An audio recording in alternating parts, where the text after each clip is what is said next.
Maxime a répondu ce matin à l'invitation du chef de l'État. Cet entretien détendu s'inscrit dans la dynamique des comptes rendus périodiques que le professeur Alpha Condé a engagé avec les médias. Et puis poursuite des journées de présentation du secteur maritime et portière, elle vise à dénicher une main-d'œuvre qualifiée dans tous les domaines, à l'image de la première promotion des officiers.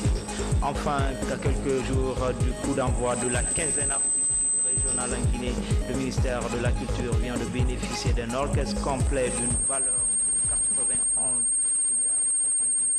Voilà pour le sommaire. Bonsoir à toutes et à tous. Bienvenue pour commencer dans le cadre de sa rencontre périodique avec la presse. Le président de la République a animé une conférence de presse cet après-midi. Toutes les questions liées à l'actualité nationale ont été évoquées. Ibrahima Keita du bureau de presse de la présidence. C'est une conférence de presse sans tabou que le président de la République, professeur Alpha Condé, a animé ce jeudi. En face de lui, la presse nationale et internationale. Dans son exposé, le chef de l'État s'est appesanti sur 4 points essentiels: l'accord politique, la gestion du virus Ebola, l'après-Ebola et la sécurité intérieure. Professeur Alpha Condé, à travers ses questions, a mis la presse à l'aise à travers des propos qui rassurent. S'agissant de l'accord politique, le chef de l'État a précisé que son objectif est la tenue d'élections libres, transparentes et acceptées de tous. La mouvance présidentielle n'est pas très contente, ni le pays d'Arc-en-Ciel, ni les partis alliés. Ils ont estimé qu'on a fait trop de concessions. Moi, je me suis battu pendant 50 ans pour la démocratie dans ce pays-là. Et je veux que les élections en Guinée soient des élections modèles. Pour cela, il fallait permettre à ce que personne ne soit empêché d'aller aux élections. Et l'opposition avait une attitude, on ne va pas en négociation en disant tout ou rien. Si on vient dans l'attitude, c'est 128 ou rien. J'ai expliqué que quand on négocie, chaque parti fait des ans, c'est ça ou rien. Bon, mais l'opposition est restée sur cette position. Et j'ai estimé, sans consulter la mouvance, j'ai accepté. Et j'ai demandé, j'ai expliqué à la mouvance pourquoi. Parce que c'est moins important d'avoir des maires que d'avoir des élections présidentielles inclusive. Et ça a permis quand même que l'accord soit signé et qu'aujourd'hui tout le monde puisse aller aux élections présidentielles. Donc il fallait imposer à la mouvance ces accords qui sont illogiques, parce que c'est contraire à tout principe de négociation. Le retour de Moussa Dadis Camara au pays a été entre autres questions posées par les journalistes et le président de la République répond. J'ai déjà dit que je ne commente pas une sorte de Dadis, que tout homme est libre. Ensuite, je ne suis pas président de la Côte d'Ivoire. La Côte d'Ivoire est un État souverain. Le président Alassane prend des décisions qu'il estime prendre dans son pays. Et moi, je prends des décisions en Guinée que j'estime prendre, comme j'ai imposé à la mouvance, de signer un accord contre leur volonté, parce que c'est l'intérêt supérieur de la Guinée. Donc moi, je ne commente pas ces questions. Parlant de la gestion de la maladie à virus Ebola, le président de la République s'est dit réconforté par le résultat du vaccin en expérimentation. Pour le professeur Alpha Condé, plus de 4000 personnes ont été vaccinées. Maintenant, pour le président guinéen, il s'agit de profiter du passage du virus pour corriger les imperfections constatées en vue de ne plus replonger dans les mêmes erreurs. La première leçon que nous avons tirée, c'est avoir un système santé performant. D'abord au niveau des sous-préfectures. Il y a 42 centres qui vont être rénovés et 30 nouveaux centres qui vont être construits. Mais ces centres doivent être dirigés par des médecins. C'est-à-dire qu'il y aura l'accouchement pour les femmes dans la sous-préfecture, avec une salle d'accouchement, une salle d'isolement pour les maladies contagieuses comme le choléra par exemple, où on peut d'abord. Ensuite, la médecine générale, et aussi il y aura le logement et le bureau du médecin. Le deuxième, c'est d'avoir des CHU au niveau régional, centres hospitaliers, qui en même temps qui allient la santé et la formation médicale. Maintenant, nous souhaitons aussi dans ce cadre-là aussi avoir un hôpital de performance, parce qu'aujourd'hui nous perdons beaucoup d'argent à évacuer les gens sur le Maroc, sur la France, etc. L'Ebola nous a fatigués parce qu'on n'a pas de route. L'Ebola s'est développé en forêt. Pour aller en forêt, c'est extrêmement difficile, parce qu'il n'y a pas de route, il n'y a pas de goudronné. Il faut parfois utiliser l'hélicoptère. Donc si nous voulons ne plus subir les conséquences d'une maladie, ça peut toujours venir, on ne peut pas empêcher une maladie de venir, mais il faut développer les infrastructures routières, c'est-à-dire il faut goudronner les routes. Il est ensuite revenu aux journalistes présents de poser toutes les questions de leur convenance, de la tenue des prochaines élections présidentielles à la protection de l'environnement, en passant par les secteurs des mines, d'électricité, de l'économie, jusqu'à la récente tournée du chef de l'État à l'intérieur du pays. Professeur Alpha Condé est resté précis sur les questions évoquées. Parlant de sa tournée à l'intérieur du pays, le président de la République a été clair. Je ne suis pas un nain politique. C'est des nains politiques qui mentent. Il faut être fou. D'abord, j'étais dans les sous-préfectures. Je n'ai pas été en ville. Personne ne m'a vu à Cancan. Je venais à Cancan pour dormir. J'ai fait des sous-préfectures de Sigiri, je n'ai pas mis pied en ville. J'ai fait des sous-préfectures de Mandjana, je ne sais pas. Vous pensez que ça intéresse les paysans que je dise qui va gouverner? Et qui m'a fait élire? C'est des gens qui ne savent même pas parler français. Quand ils disent RPD, ils disent RPC, ils sont où? Dans les sous-préfectures, dans les districts. Je suis devenu président pour travailler pour eux. Et comment je peux travailler pour eux? Même vous n'avez qu'à être le meilleur médecin. Si vous connaissez pas une maladie, vous ne pouvez pas soigner. Je vais dans les sous-préfectures, j'écoute. Parce qu'eux, ils me parlent librement. Je ne leur ai pas donné de l'argent, pas donné de diamant. Donc je les écoute et ils me disent quelles sont leurs préoccupations. Est-ce que les préoccupations, c'est quoi? C'est les pistes, c'est l'hôpital, c'est le centre de santé, c'est le centre culturel, etc. C'est l'aménagement, etc. Donc, je dis, je vous écoute. Et ils me disent ce qui est fait de bien, mais ce qui leur manque, ils cherchent pour leurs problèmes. Si vous écoutez les bien voulez, ils le disent. Et moi, je m'engage. Et quand je m'engage, je le fais. À la lumière, cette conférence de presse a été une occasion pour la presse d'échanger avec le chef de l'État sur toutes les questions liées à la vie de la nation. Une rencontre périodique qui permet aux journalistes d'aller à la source pour avoir l'information qu'il faut, là où il faut. Comme vous l'avez constaté, la presse publique et privée a massivement répondu ce matin à l'invitation du chef de l'État. Cet entretien détendu s'inscrit dans la dynamique des comptes rendus périodiques. Professeur Alpha Condé engagé avec les médias. Des avancées saluées par les journalistes qui se sont beaucoup imprégnés encore des réalités du pays. Ils sont au micro de notre reporter Habib Kiam. L'entretien est direct et cordial. Face aux questions même impertinentes des journalistes, les réponses du chef de l'État sont justes et à propos. Au fil des rencontres, le professeur Alpha Condé s'accommode de sa presse. Ce matin encore, le président a imprimé un nouveau cachet à la rencontre périodique voulue avec la presse guinéenne et étrangère. Non, j'ai retenu de cette conférence de presse la détente de la situation politique à laquelle le président a fait allusion à travers l'accord politique qui a été signé. Et il a tenu à préciser qu'il a fait les concessions qui ont été faites, entre autres sur les délégations spéciales, sur les conseils communaux, sans tenir compte de l'avis de la mouvance présidentielle. Et qu'il l'a fait au nom de la paix, de la préservation d'un climat de quiétude avant la présidentielle du 11 octobre prochain. Cet entretien, j'ai vu un président très engagé, très décontracté, il a dit les choses de façon très simple. C'est les élections bientôt qui vont arriver, que nous puissions aller aux élections de façon très démocratique. Sur l'actualité nationale, le président de la République s'est prêté à toutes les questions. Un exercice délicat face à une presse qui a encore du chemin à faire. Les gens ont posé des questions qu'ils ont voulu poser et je crois qu'il n'a pas esquivé de questions. Il a répondu à l'essentiel des questions. Il y a un journaliste qui, au lieu de poser une question, s'était mis dans les éloges. Le journaliste, il veut que tout le monde soit démocrate, mais il est le moins démocrate. C'est comme ça. C'est extrêmement important d'avoir des informations à la source par le chef de l'État lui-même. Et là, il a pu s'exprimer sur tout ce qui pouvait être posé comme question dans la tête du citoyen lambda. Ce n'est pas seulement aux journalistes, souvent, qui s'adressent à l'opinion nationale. Donc, des questions politiques, des questions sociales, des questions de développement, des questions sur l'élection présidentielle qui arrive, mais aussi des questions sur l'économie nationale. Je pense que ça a été clair et c'était très très profitable pour nous tous. Avant de quitter le palais présidentiel, les journalistes ont eu droit à de chaleureuses poignées de main avec le professeur Alpha Condé. Un élan de proximité que le président de la République a su consolider avec les hommes de médias au cours de ce premier mandat. Bientôt, une usine de production d'engrais minéraux en Guinée avec une capacité de production de 300 000 tonnes d'engrais. L'unité sera implantée à Kouria, c'est dans la préfecture de Koya.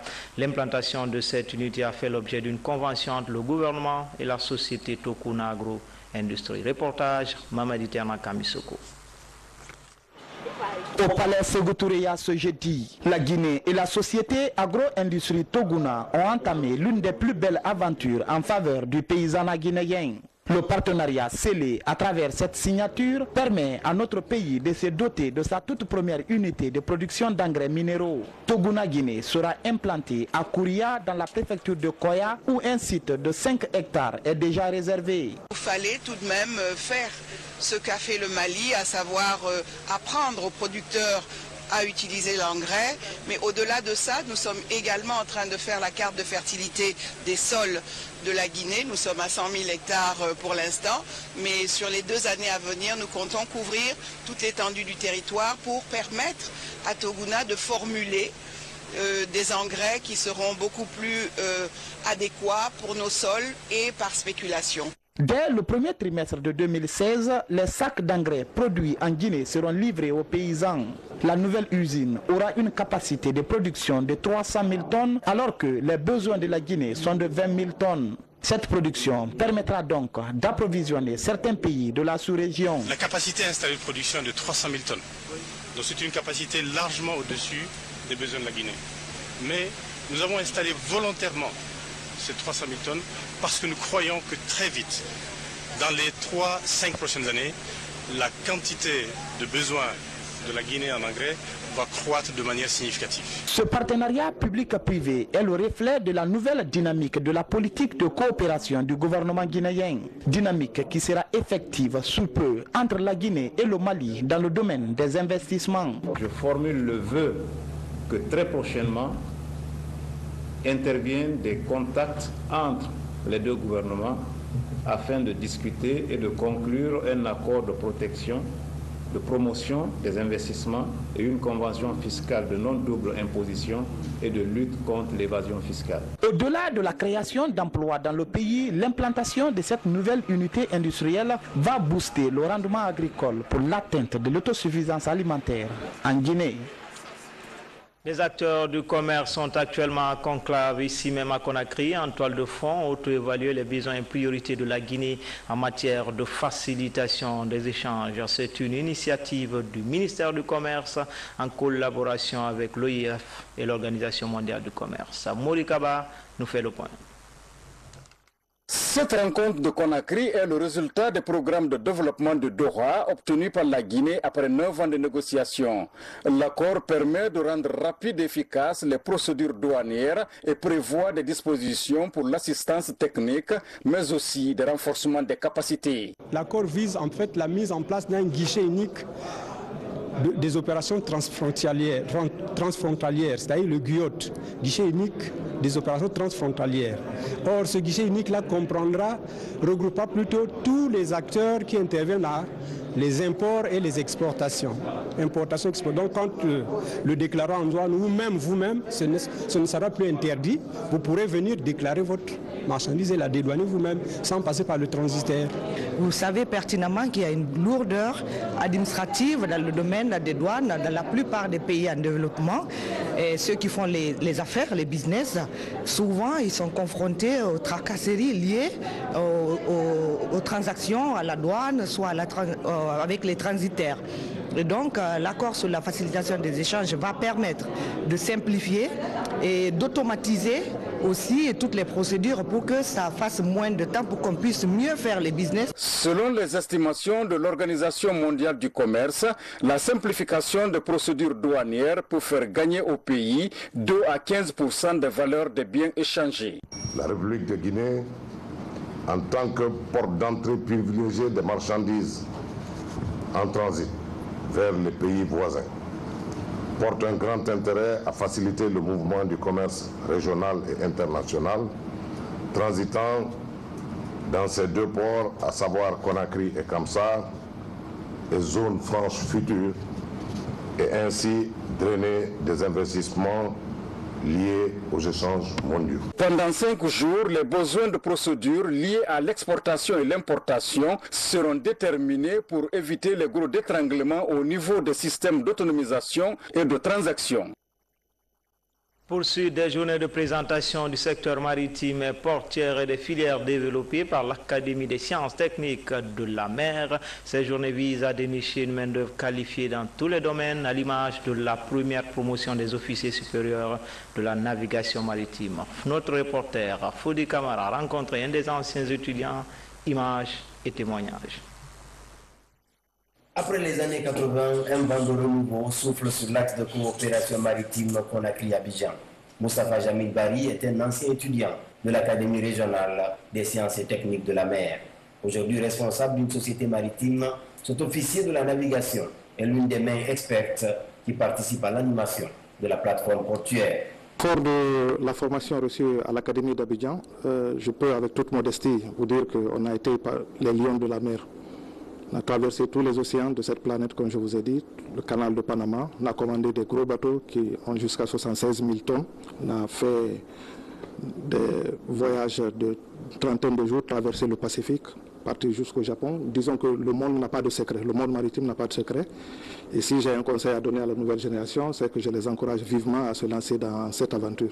Parce que c'est une vie passionnante et surtout que c'est une formation qui prépare pour toutes sortes de circonstances en vie. Les responsables du port autonome de Conakry comptent explorer toutes les opportunités de partenariat avec l'Académie régionale des sciences et techniques de la mer. Une académie qui a offert à la Guinée ses premiers officiers supérieurs de la navigation maritime, à l'image de Moustapha Jamil et d'autres cadres occupant aujourd'hui de hautes fonctions dans le secteur maritime et portuaire. Aujourd'hui, le port est dans une nouvelle dynamique, à l'image de la Guinée elle-même. Donc il est très important que pour que tout le monde rentre dans cette dynamique, qu'il y ait un renforcement des capacités qui soit assez conséquent. Ah oui, bon, vous savez, nous avons une conviction au port, c'est qu'une structure ne vaut que ce que valent les hommes qui sont chargés de gérer cette structure. Aujourd'hui, grâce à l'appui de M. le Président de la République, il y a eu un investissement massif au port. Et pour soutenir cette dynamique, il faut des hommes compétents qui soient capables d'animer et d'entretenir durablement cette dynamique. Pour mieux sceller ce pacte de renforcement de capacité, un comité pédagogique est déjà installé au port autonome de Conakry. Un dispositif susceptible de faciliter la formation et le recyclage en matière, par exemple, de transport maritime et de marketing portuaire. Dans le reste de l'actualité, les élus du peuple ont adopté ce jeudi le calendrier des travaux de la session extraordinaire. Les travaux vont durer 15 jours et les députés entendent mettre les bouchées doubles pour travailler en toute sérénité. Robert Siditono nous signe ce reportage. Le projet de chronogramme de la session extraordinaire consacrée à l'examen de la loi de finances rectificative 2015 a été présenté aux députés ce jeudi à l'hémicycle. Le calendrier proposé s'étend sur une durée de 15 jours.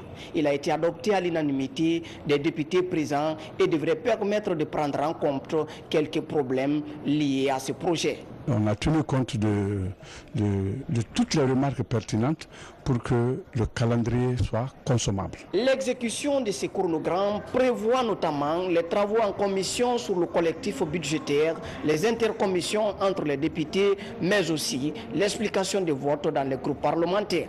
Les élus du peuple mesurent l'ampleur du travail. Je trouve que le calendrier a été très bien fait. Chacun sera suffisamment mature et responsable que pour comprendre que notre but ici, notre rôle n'est pas de se taper les uns sur les autres, mais c'est de trouver les meilleures voies et moyens pour faire en sorte que le pays se sorte de ces difficultés-là et aille de l'avant. Durant 15 jours, au compte de la session extraordinaire, l'Assemblée nationale devrait se pencher uniquement sur le projet de loi rectificative 2015. Les journalistes du réseau parlementaire étaient récemment en formation à Kindia. Il était question pour ces hommes de médias d'améliorer leur connaissance sur le fonctionnement de l'Assemblée nationale, l'examen du budget de l'État et les mécanismes de contrôle des actions du gouvernement. Sekou Fernand Kourouma, de retour de Kindia. Ils sont venus s'approprier les outils indispensables à la couverture médiatique des activités de l'Assemblée nationale. Une façon pour ces journalistes de cerner le lexique parlementaire, notamment l'examen du budget de l'État par les députés. La mise en place d'un réseau de journalistes spécialisés en questions parlementaires répond à un souci, celui de contribuer d'abord à l'ancrage social, n'est-ce pas, de la culture démocratique dans notre pays, mais également rendre, n'est-ce pas, une des missions essentielles, n'est-ce pas, de l'Assemblée facile. Et c'est quoi? C'est la redevabilité aux citoyens. Il faut rendre compte, n'est-ce pas, des activités parlementaires aux citoyens. Au sortir de cette formation, les membres du réseau des journalistes parlementaires de Guinée devraient logiquement se sentir outillés sur les mécanismes d'examen du budget de l'État par l'Assemblée nationale. À ces journalistes, l'historique du Parlement guinéen, des indépendances à la législature présente est rappelé, tout comme l'organisation du Parlement, son fonctionnement et les différentes lois votées. Il est important que les journalistes parlementaires comprennent quel est le rôle de l'Assemblée nationale dans le cadre de l'examen du budget de l'État.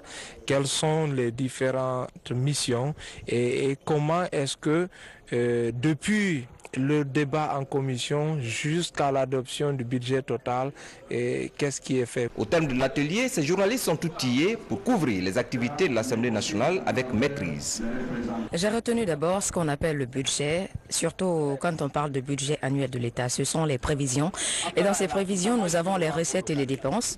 Voilà, donc si on me dit par exemple qu'un budget de l'État fait 100 milliards d'euros de nos francs guinéens, donc ça ne m'étonne pas. Parce que je me dis que quelque part dans ça, il y a les recettes et les dépenses. En plus, il y a des investissements qui peuvent être intérieurs ou extérieurs. Les journalistes du réseau ont les plumes affûtées pour mieux informer.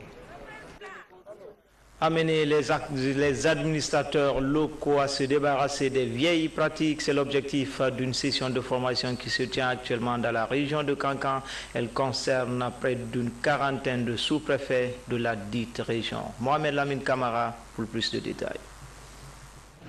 L'université de Kankan ouvre ses portes aux sous-préfets adjoints des 5 préfectures de la région. Au nombre de 40, ces administrateurs territoriaux se perfectionnent en gouvernance locale participative.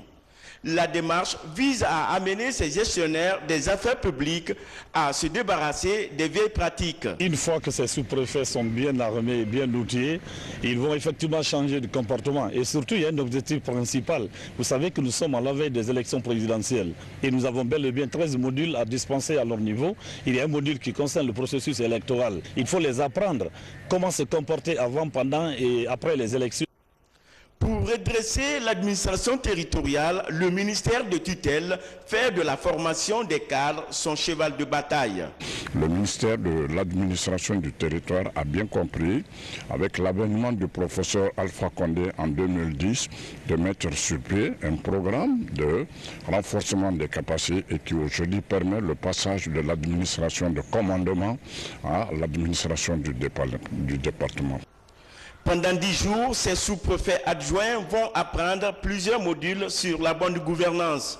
Des modules dont l'apprentissage correct permettra de faire de ces agents de commandement de véritables acteurs de développement. Politique avec la Convention nationale du Parti pour l'espoir et le développement, le candidat du PDN a été officiellement présenté aux militants. Lansana Kouyaté est investi candidat pour la présidentielle de 2015. Le reportage est signé Marie-Angélique Mangora.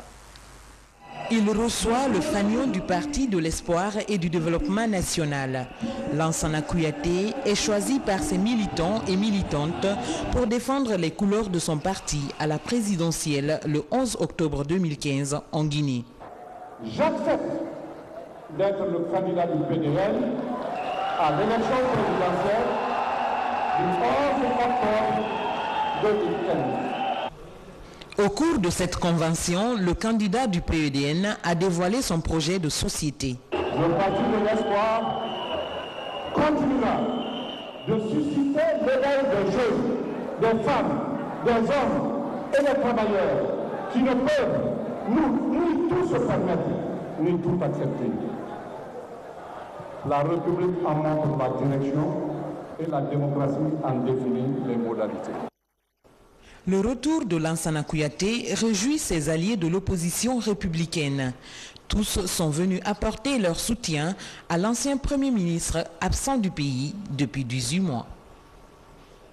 Dans la préfecture de Macenta, c'est un affluent de la Lofa qui fait déplacer une centaine de familles sur les berges de la Zazazia, un cours d'eau qui traverse cette quartier du centre-ville et qui est menacé par les riverains alors qu'ils ne bénéficient pas de curage. En attendant, les jeunes se mobilisent pour éviter que le pire n'arrive. Moussa Komara, de retour des berges de la Zazazia.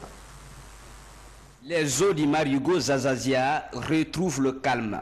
Le débordement de ce cours d'eau affluent de la Lofa a provoqué une forte inondation au centre-ville de Macenta. Plusieurs familles sont déplacées par cette crue. Sur les berges du Marigot, des habitations sont démolies.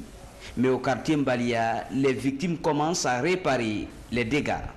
La rivière Zazazia n'a pas été entretenue, donc le pot cassé me revient.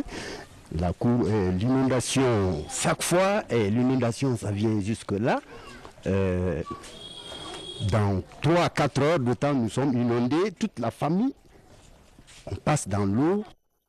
Cette femme a failli tout perdre. Elle était sur son tapis de prière quand sa maison s'est écroulée. Les voisins ont vite sauvé son enfant. Je n'ai plus d'habitation après le passage de l'inondation. Je suis sans abri avec mes enfants, alors que je suis loin de mon mari. Je suis vraiment inquiète. La Zazazia traverse 7 quartiers de la commune urbaine de Macenta. Après le passage des eaux, des jeunes se sont portés volontaires pour curer les caniveaux. La rivière là a causé suffisamment de dégâts.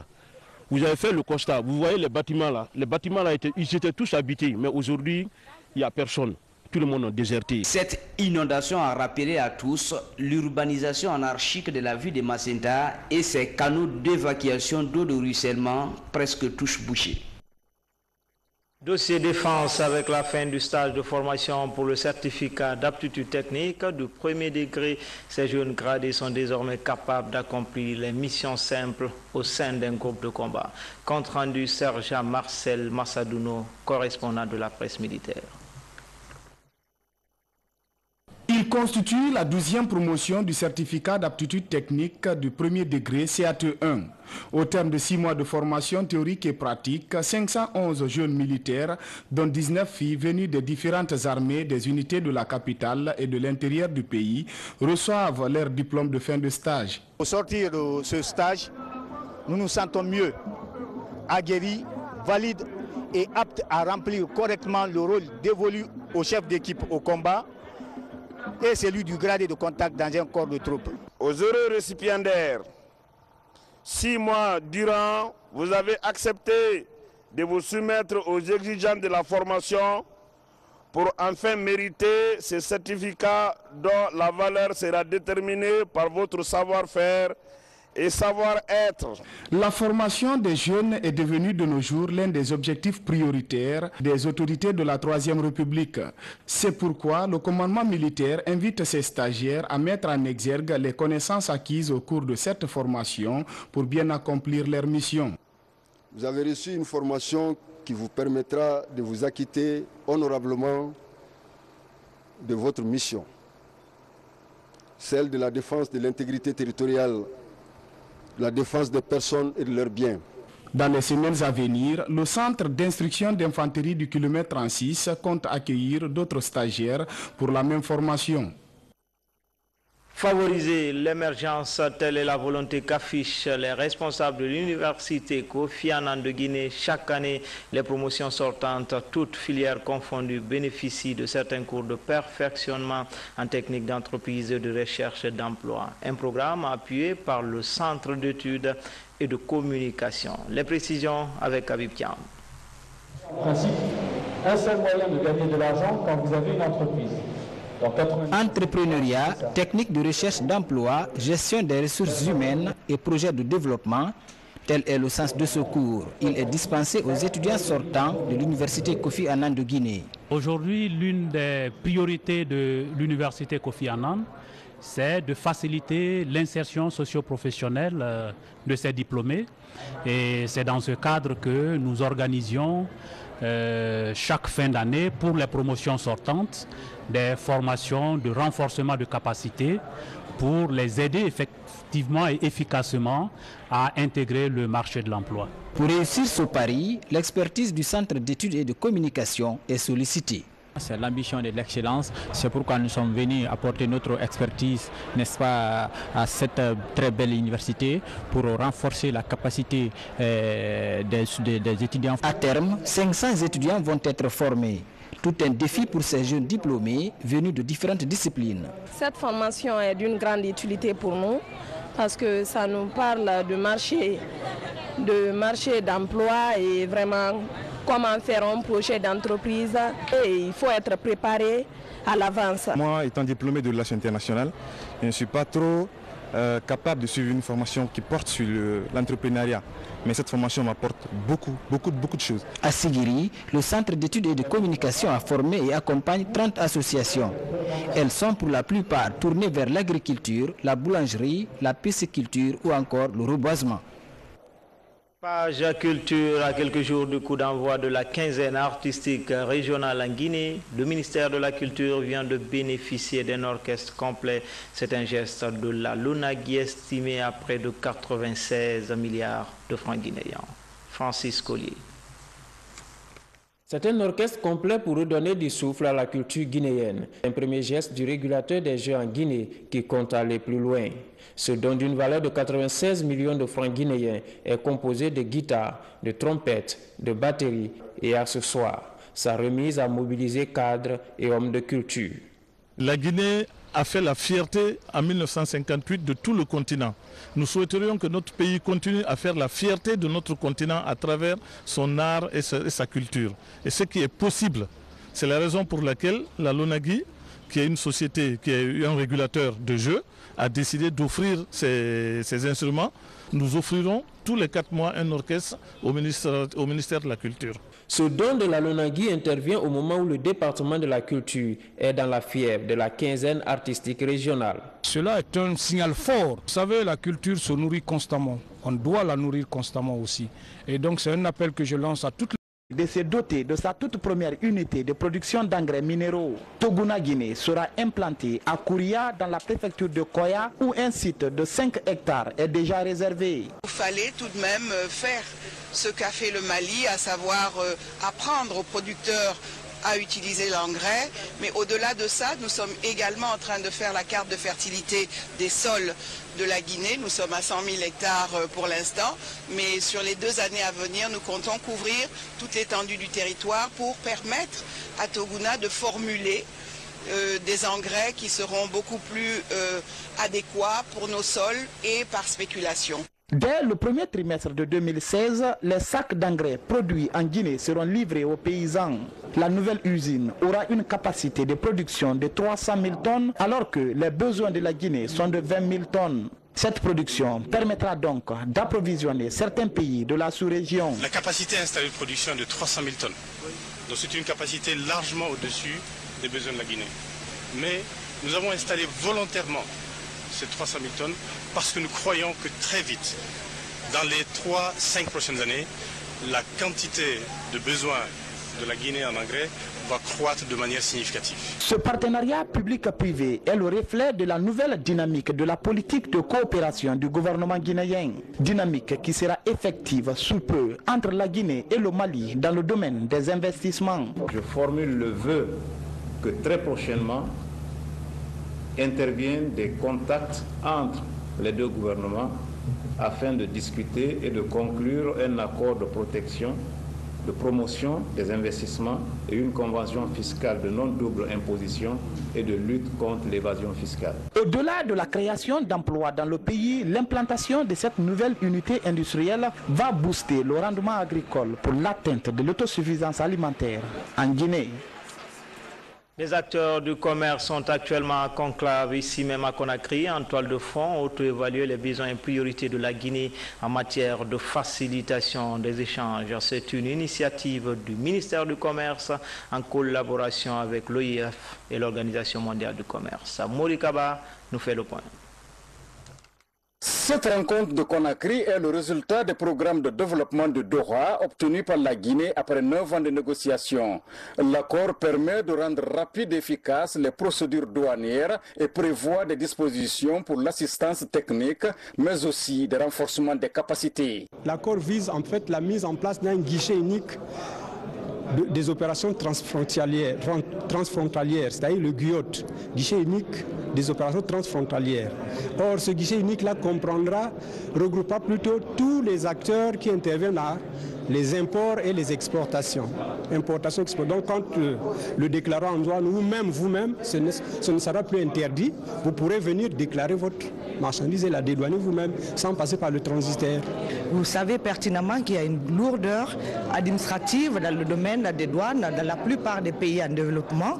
Et ceux qui font les affaires, les business, souvent ils sont confrontés aux tracasseries liées aux transactions à la douane, soit avec les transitaires. Et donc l'accord sur la facilitation des échanges va permettre de simplifier et d'automatiser aussi toutes les procédures pour que ça fasse moins de temps, pour qu'on puisse mieux faire les business. Selon les estimations de l'Organisation mondiale du commerce, la simplification des procédures douanières peut faire gagner au pays 2 à 15% des valeurs des biens échangés. La République de Guinée, en tant que porte d'entrée privilégiée des marchandises en transit vers les pays voisins, porte un grand intérêt à faciliter le mouvement du commerce régional et international, transitant dans ces deux ports, à savoir Conakry et Kamsa, et zones franches futures, et ainsi drainer des investissements liés aux échanges mondiaux. Pendant 5 jours, les besoins de procédures liés à l'exportation et l'importation seront déterminés pour éviter les gros d'étranglement au niveau des systèmes d'autonomisation et de transaction. Poursuite des journées de présentation du secteur maritime et portuaire et des filières développées par l'Académie des sciences techniques de la mer. Ces journées visent à dénicher une main-d'œuvre qualifiée dans tous les domaines, à l'image de la première promotion des officiers supérieurs de la navigation maritime. Notre reporter Foudi Kamara a rencontré un des anciens étudiants, images et témoignages. Après les années 80, un vent de renouveau souffle sur l'axe de coopération maritime Conakry-Abidjan. Moustapha Jamil Bari est un ancien étudiant de l'Académie régionale des sciences et techniques de la mer. Aujourd'hui responsable d'une société maritime, cet officier de la navigation est l'une des mains expertes qui participent à l'animation de la plateforme portuaire. Fort de la formation reçue à l'Académie d'Abidjan, je peux avec toute modestie vous dire qu'on a été les lions de la mer.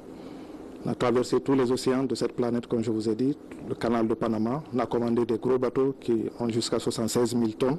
On a fait des voyages de trentaine de jours, traversé le Pacifique, partir jusqu'au Japon. Disons que le monde n'a pas de secret, le monde maritime n'a pas de secret. Et si j'ai un conseil à donner à la nouvelle génération, c'est que je les encourage vivement à se lancer dans cette aventure. Parce que c'est une vie passionnante et surtout que c'est une formation qui prépare pour toutes sortes de circonstances en vie. Les responsables du port autonome de Conakry comptent explorer toutes les opportunités de partenariat avec l'Académie régionale des sciences et techniques de la mer. Une académie qui a offert à la Guinée ses premiers officiers supérieurs de la navigation maritime, à l'image de Moustapha Jamil et d'autres cadres occupant aujourd'hui de hautes fonctions dans le secteur maritime et portuaire. Aujourd'hui, le port est dans une nouvelle dynamique, à l'image de la Guinée elle-même. Donc il est très important que pour que tout le monde rentre dans cette dynamique, qu'il y ait un renforcement des capacités qui soit assez conséquent. Ah oui, bon, vous savez, nous avons une conviction au port, c'est qu'une structure ne vaut que ce que valent les hommes qui sont chargés de gérer cette structure. Aujourd'hui, grâce à l'appui de M. le Président de la République, il y a eu un investissement massif au port. Et pour soutenir cette dynamique, il faut des hommes compétents qui soient capables d'animer et d'entretenir durablement cette dynamique. Pour mieux sceller ce pacte de renforcement de capacité, un comité pédagogique est déjà installé au port autonome de Conakry. Un dispositif susceptible de faciliter la formation et le recyclage en matière, par exemple, de transport maritime et de marketing portuaire. Dans le reste de l'actualité, les élus du peuple ont adopté ce jeudi le calendrier des travaux de la session extraordinaire. Les travaux vont durer 15 jours et les députés entendent mettre les bouchées doubles pour travailler en toute sérénité. Robert Siditono nous signe ce reportage. Le projet de chronogramme de la session extraordinaire consacrée à l'examen de la loi de finances rectificative 2015 a été présenté aux députés ce jeudi à l'hémicycle. Le calendrier proposé s'étend sur une durée de 15 jours. Il a été adopté à l'unanimité des députés présents et devrait permettre de prendre en compte quelques problèmes liés à ce projet. On a tenu compte de toutes les remarques pertinentes pour que le calendrier soit consommable. L'exécution de ces chronogrammes prévoit notamment les travaux en commission sur le collectif budgétaire, les intercommissions entre les députés, mais aussi l'explication des votes dans les groupes parlementaires. Les élus du peuple mesurent l'ampleur du travail. Je trouve que le calendrier a été très bien fait. Chacun sera suffisamment mature et responsable que pour comprendre que notre but ici, notre rôle n'est pas de se taper les uns sur les autres, mais c'est de trouver les meilleures voies et moyens pour faire en sorte que le pays se sorte de ces difficultés-là et aille de l'avant. Durant 15 jours, au compte de la session extraordinaire, l'Assemblée nationale devrait se pencher uniquement sur le projet de loi rectificative 2015. Les journalistes du réseau parlementaire étaient récemment en formation à Kindia. Il était question pour ces hommes de médias d'améliorer leur connaissance sur le fonctionnement de l'Assemblée nationale, l'examen du budget de l'État et les mécanismes de contrôle des actions du gouvernement. Sekou Fernand Kourouma, de retour de Kindia. Ils sont venus s'approprier les outils indispensables à la couverture médiatique des activités de l'Assemblée nationale. Une façon pour ces journalistes de cerner le lexique parlementaire, notamment l'examen du budget de l'État par les députés. La mise en place d'un réseau de journalistes spécialisés en questions parlementaires répond à un souci, celui de contribuer d'abord à l'ancrage social, n'est-ce pas, de la culture démocratique dans notre pays, mais également rendre, n'est-ce pas, une des missions essentielles, n'est-ce pas, de l'Assemblée facile. Et c'est quoi? C'est la redevabilité aux citoyens. Il faut rendre compte, n'est-ce pas, des activités parlementaires aux citoyens. Au sortir de cette formation, les membres du réseau des journalistes parlementaires de Guinée devraient logiquement se sentir outillés sur les mécanismes d'examen du budget de l'État par l'Assemblée nationale. À ces journalistes, l'historique du Parlement guinéen, des indépendances à la législature présente est rappelé, tout comme l'organisation du Parlement, son fonctionnement et les différentes lois votées. Il est important que les journalistes parlementaires comprennent quel est le rôle de l'Assemblée nationale dans le cadre de l'examen du budget de l'État. Quelles sont les différentes missions et de Kouloumi jusqu'à la récente tournée du chef de l'État à l'intérieur du pays, professeur Alpha Condé est resté précis sur les questions évoquées. Parlant de sa tournée à l'intérieur du pays, le président de la République a été clair. Je ne suis pas un nain politique. C'est des nains politiques qui mentent. Il faut être fou. D'abord, j'étais dans les sous-préfectures. Je n'ai pas été en ville. Personne ne m'a vu à Cancan. Je venais à Cancan pour dormir. J'ai fait des sous-préfectures de Siguiné, je n'ai pas mis pied en ville. J'ai fait des sous-préfectures de Mandjana, je ne sais pas. Vous pensez que ça intéresse les paysans que je dise qui va gouverner? Mais qui m'a fait élire? C'est des gens qui ne savent même pas parler français. Quand ils disent RPD, ils disent RPC, ils sont où? Dans les sous-préfectures, dans les districts. Je suis devenu président pour travailler pour eux. Et comment je peux travailler pour eux? Même vous n'avez qu'à être le meilleur médecin. Si vous connaissez pas une maladie, vous ne pouvez pas soigner. Je vais dans les sous-préfectures, j'écoute. Parce qu'eux, ils me parlent librement. Je ne leur ai pas donné de l'argent, pas donné de diamant. Donc je les écoute et ils me disent quelles sont leurs préoccupations. Est-ce que les préoccupations, c'est quoi? C'est les pistes, c'est l'hôpital, c'est le centre de santé, c'est le centre culturel, etc. C'est l'aménagement, etc. Donc, je dis, je vous écoute. Et ils me disent ce qui est fait de bien, mais ce qui leur manque, ils cherchent pour leurs problèmes. Si vous écoutez les bienvenus, ils le disent. Et moi, je m'engage. Et quand je m'engage, je le fais. À la lumière, cette conférence de presse a été une occasion pour la presse d'échanger avec le chef de l'État sur toutes les questions liées à la vie de la nation. Une rencontre périodique qui permet aux journalistes d'aller à la source pour avoir l'information qu'il faut, là où il faut. Comme vous l'avez constaté, la presse publique et privée a massivement répondu ce matin à l'invitation du chef de l'État. Cet entretien détendu s'inscrit dans la dynamique des comptes rendus périodiques. Professeur Alpha Condé engagé avec les médias. Des avancées saluées par les journalistes qui se sont beaucoup imprégnés encore des réalités du pays. Ils sont au micro de notre reporter Habib Kiam. L'entretien est direct et cordial. Face aux questions même impertinentes des journalistes, les réponses du chef de l'État sont justes et à propos. Au fil des rencontres, le professeur Alpha Condé s'accommode de sa presse. Ce matin encore, le président a imprimé un nouveau cachet à la rencontre périodique voulue avec la presse guinéenne et étrangère. Non, j'ai retenu de cette conférence de presse la détente de la situation politique à laquelle le président a fait allusion à travers l'accord politique qui a été signé. Et il a tenu à préciser qu'il a fait les concessions qui ont été faites, entre autres sur les délégations spéciales, sur les conseils communaux, sans tenir compte de l'avis de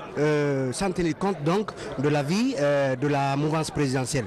Et qu'il l'a fait au nom de la paix, de la préservation d'un climat de quiétude avant la présidentielle du 11 octobre prochain. Cet entretien, j'ai vu un président très engagé, très décontracté, il a dit les choses de façon très simple. C'est les élections bientôt qui vont arriver, que nous puissions aller aux élections de façon très démocratique. Sur l'actualité nationale, le président de la République s'est prêté à toutes les questions. Un exercice délicat face à une presse qui a encore du chemin à faire. Les gens ont posé des questions qu'ils ont voulu poser et je crois qu'il n'a pas esquivé de questions. Il a répondu à l'essentiel des questions. Il y a un journaliste qui, au lieu de poser une question, s'était mis dans les éloges. Le journaliste, il veut que tout le monde soit démocrate, mais il est le moins démocrate. C'est comme ça. C'est extrêmement important d'avoir des informations à la source par le chef de l'État lui-même. Et là, il a pu s'exprimer sur tout ce qui pouvait être posé comme question dans la tête du citoyen lambda. Ce n'est pas seulement aux journalistes, souvent, qui s'adressent à l'opinion nationale. Donc, des questions politiques, des questions sociales, des questions de développement, des questions sur l'élection présidentielle qui arrive, mais aussi des questions sur l'économie nationale. Je pense que ça a été clair et c'était très très profitable pour nous tous. Avant de quitter le palais présidentiel, les journalistes ont eu droit à de chaleureuses poignées de main avec le professeur Alpha Condé. Un élan de proximité que le président de la République a su consolider avec les hommes de médias au cours de ce premier mandat. Bientôt, une usine de production d'engrais minéraux en Guinée avec une capacité de production de 300 000 tonnes d'engrais. L'unité sera implantée à Kouria, c'est dans la préfecture de Koya. L'implantation de cette unité a fait l'objet d'une convention entre le gouvernement et la société Tokuna Agro Industrie. Reportage Mamadi Terna Kamisoko. Au palais Sékou Touréa ce jeudi, la Guinée et la société agro-industrie Toguna ont entamé l'une des plus belles aventures en faveur du paysanat guinéen. Le partenariat scellé à travers cette signature permet à notre pays... Comment est-ce que depuis le débat en commission jusqu'à l'adoption du budget total, qu'est-ce qui est fait? Au terme de l'atelier, ces journalistes sont outillés pour couvrir les activités de l'Assemblée nationale avec maîtrise. J'ai retenu d'abord ce qu'on appelle le budget, surtout quand on parle de budget annuel de l'État. Ce sont les prévisions. Et dans ces prévisions, nous avons les recettes et les dépenses. Voilà, donc si on me dit par exemple qu'un budget de l'État fait 100 milliards d'euros ou de nos francs guinéens, donc ça ne m'étonne pas. Parce que je me dis que quelque part dans ça, il y a les recettes et les dépenses. En plus, il y a des investissements qui peuvent être intérieurs ou extérieurs. Les journalistes du réseau ont les plumes affûtées pour mieux informer. Amener les administrateurs locaux à se débarrasser des vieilles pratiques, c'est l'objectif d'une session de formation qui se tient actuellement dans la région de Kankan. Elle concerne près d'une quarantaine de sous-préfets de la dite région. Mohamed Lamine Kamara pour plus de détails.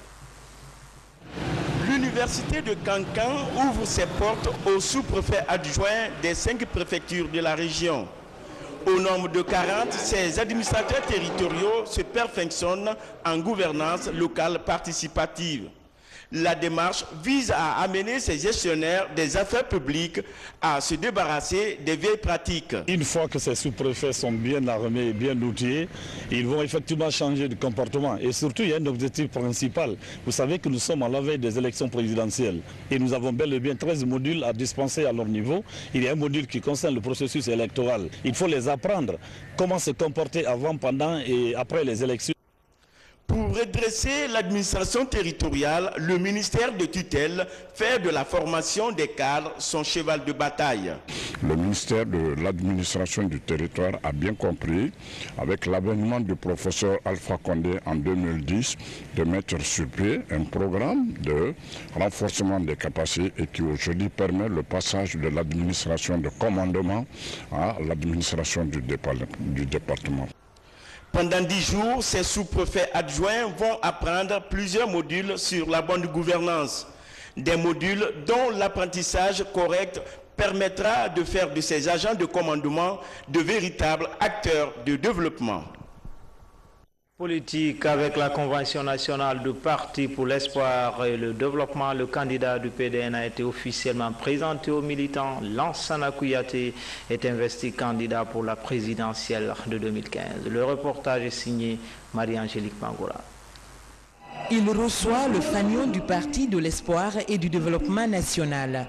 Lansana Kouyaté est choisi par ses militants et militantes pour défendre les couleurs de son parti à la présidentielle le 11 octobre 2015 en Guinée. J'accepte d'être le candidat du PDN à l'élection présidentielle du 11 octobre 2015. Au cours de cette convention, le candidat du PEDN a dévoilé son projet de société. Le Parti de l'espoir continuera de susciter l'éveil des jeunes, des femmes, des hommes et des travailleurs qui ne peuvent ni tout se permettre, ni tout accepter. La République en montre la direction et la démocratie en définit les modalités. Le retour de Lansana Kouyaté réjouit ses alliés de l'opposition républicaine. Tous sont venus apporter leur soutien à l'ancien Premier ministre absent du pays depuis 18 mois. Dans la préfecture de Macenta, c'est un affluent de la Lofa qui fait déplacer une centaine de familles sur les berges de la Zazazia, un cours d'eau qui traverse cette quartier du centre-ville et qui est menacé par les riverains alors qu'ils ne bénéficient pas de curage. En attendant, les jeunes se mobilisent pour éviter que le pire n'arrive. Moussa Komara, de retour des berges de la Zazazia. Les eaux du Marigo Zazazia retrouvent le calme. Le débordement de ce cours d'eau affluent de la Lofa a provoqué une forte inondation au centre-ville de Macenta. Plusieurs familles sont déplacées par cette crue. Sur les berges du Marigo, des habitations sont démolies. Mais au quartier Mbalia, les victimes commencent à réparer les dégâts. La rivière Zazazia n'a pas été entretenue, donc le pot cassé me revient. L'inondation, chaque fois, l'inondation, ça vient jusque là. Dans 3 à 4 heures de temps, nous sommes inondés, toute la famille, on passe dans l'eau. Cette femme a failli tout perdre. Elle est... m'a répondu ce matin à l'invitation du chef de l'État. Cet entretien détendu s'inscrit dans la dynamique des comptes rendus périodiques que le professeur Alpha Condé a engagé avec les médias. Et puis poursuite des journées de présentation du secteur maritime et portuaire, elle vise à dénicher une main-d'œuvre qualifiée dans tous les domaines, à l'image de la première promotion des officiers.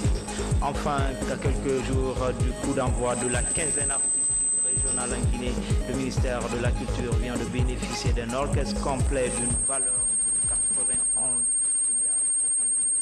Voilà pour le sommaire. Bonsoir à toutes et à tous. Bienvenue pour commencer dans le cadre de sa rencontre périodique avec la presse. Le président de la République a animé une conférence de presse cet après-midi. Toutes les questions liées à l'actualité nationale ont été évoquées. Ibrahima Keita du bureau de presse de la présidence. C'est une conférence de presse sans tabou que le président de la République, professeur Alpha Condé, a animée ce jeudi. En face de lui, la presse nationale et internationale. Dans son exposé, le chef de l'État s'est appesanti sur 4 points essentiels. L'accord politique, la gestion du virus Ebola, l'après-Ebola et la sécurité intérieure. Professeur Alpha Condé, à travers ses questions, a mis la presse à l'aise à travers des propos qui rassurent. S'agissant de l'accord politique, le chef de l'État a précisé que son objectif est la tenue d'élections libres, transparentes et acceptées de tous. La mouvance présidentielle n'est pas très contente, ni le président arc-en-ciel, ni les partis alliés. Ils ont estimé qu'on a fait trop de concessions. Moi, je me suis battu pendant 50 ans pour la démocratie dans ce pays-là. Et je veux que les élections en Guinée soient des élections modèles. Pour cela, il fallait permettre à ce que personne ne soit empêché d'aller aux élections. Et l'opposition avait une attitude, on ne va pas en négociation en disant tout ou rien. Si on vient dans l'attitude, c'est 128 ou rien. J'ai expliqué que quand on négocie, chaque parti fait des ans, c'est ça ou rien. Bon, mais l'opposition est restée sur cette position. Et j'ai estimé, sans consulter la mouvance, j'ai accepté. Et j'ai demandé, j'ai expliqué à la mouvance pourquoi. Parce que c'est moins important d'avoir des maires que d'avoir des élections présidentielles inclusive. Et ça a permis quand même que l'accord soit signé et qu'aujourd'hui tout le monde puisse aller aux élections présidentielles. Donc il fallait imposer à la mouvance ces accords qui sont illogiques, parce que c'est contraire à tout principe de négociation. Le retour de Moussa Dadis Camara au pays a été entre autres questions posées par les journalistes et le président de la République répond. J'ai déjà dit que je ne commente pas une sorte de Dadis, que tout homme est libre. Ensuite, je ne suis pas président de la Côte d'Ivoire. La Côte d'Ivoire est un État souverain. Le président Alassane prend des décisions qu'il estime prendre dans son pays. Et moi, je prends des décisions en Guinée que j'estime prendre, comme j'ai imposé à la mouvance, de signer un accord contre leur volonté, parce que c'est l'intérêt supérieur de la Guinée. Donc moi, je ne commente pas ces questions. Parlant de la gestion de la maladie à virus Ebola, le président de la République s'est dit réconforté par le résultat du vaccin en expérimentation. Pour le professeur Alpha Condé, plus de 4000 personnes ont été vaccinées. Maintenant, pour le président guinéen, il s'agit de profiter du passage du virus pour corriger les imperfections constatées en vue de ne plus replonger dans les mêmes erreurs. La première leçon que nous avons tirée, c'est avoir un système santé performant. D'abord au niveau des sous-préfectures. Il y a 42 centres qui vont être rénovés et 30 nouveaux centres qui vont être construits. Mais ces centres doivent être dirigés par des médecins. C'est-à-dire qu'il y aura l'accouchement pour les femmes dans la sous-préfecture, avec une salle d'accouchement, une salle d'isolement pour les maladies contagieuses comme le choléra par exemple, où on peut d'abord. Ensuite, la médecine générale, et aussi il y aura le logement et le bureau du médecin. Le deuxième, c'est d'avoir des chercheurs au niveau régional, centres hospitaliers qui en même temps qui allient la santé et la formation médicale. Maintenant, nous souhaitons aussi dans ce cadre-là aussi avoir un hôpital de performance, parce qu'aujourd'hui nous perdons beaucoup d'argent à évacuer les gens sur le Maroc, sur la France, etc. L'Ebola nous a fatigués parce qu'on n'a pas de route. L'Ebola s'est développé en forêt. Pour aller en forêt, c'est extrêmement difficile parce qu'il n'y a pas de route, il n'y a pas de goudronné. Il faut parfois utiliser l'hélicoptère.